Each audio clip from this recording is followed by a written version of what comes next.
Italy के शहर Venezuela में एक शहरी के ऊपर ये इल्ज़ाम है कि वो तकरीबन 53 साल से हुकूमत को बेवकूफ़ बना रहा है और अंधा होने यानी नाबीना होने का वो ड्रामा करता हुआ उन लोगों को नज़र आ रहा है और उस नाबीना होने की वजह से वो वहाँ की जो हुकूमत है उनसे पैसे भी बटोर रहा है। उस शख्स की उम्र तकरीबन 70 साल है और 70 साल की उम्र का वो हो चुका है और उससे 53 साल पहले उसका एक एक्सीडेंट हुआ था, जिस एक्सीडेंट के बाद उसको नाबीना करार दे दिया गया था। और वहाँ पर एक ऐसा रूल है कि जो भी नाबीना शख्स होते हैं, उनको हुकूमत की जानिब से कुछ पैसे दिए जाते हैं ताकि वो अपना गुज़र-बसर कर सकें। अब वहाँ की जो फाइनेंस पुलिस है, उनको उस शख्स के ऊपर बहुत ज़्यादा शक हुआ कि शायद ये शख्स नाबीना बिल्कुल भी नहीं है। उन्होंने उसको मॉनिटर करना शुरू कर दिया, उसकी रोज़मर्रा की जो एक्टिविटीज़ थी,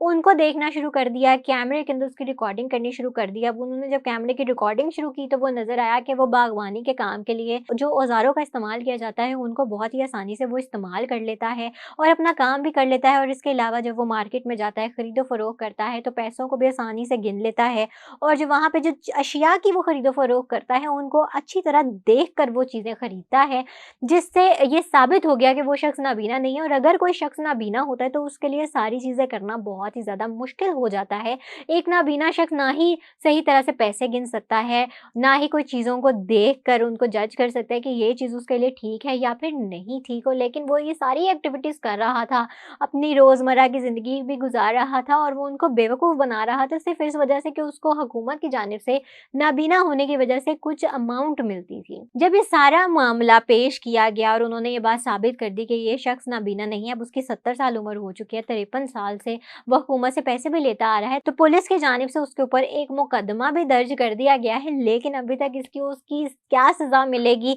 जिस तरह वो हुकूमत को बेवकूफ़ बनाता रहा है, वो अब आगे हमें पता चलेगा जब हमारे सामने मज़ीद रिपोर्ट्स आएँगी कि उस शख्स को आखिर सज़ा क्या मिली।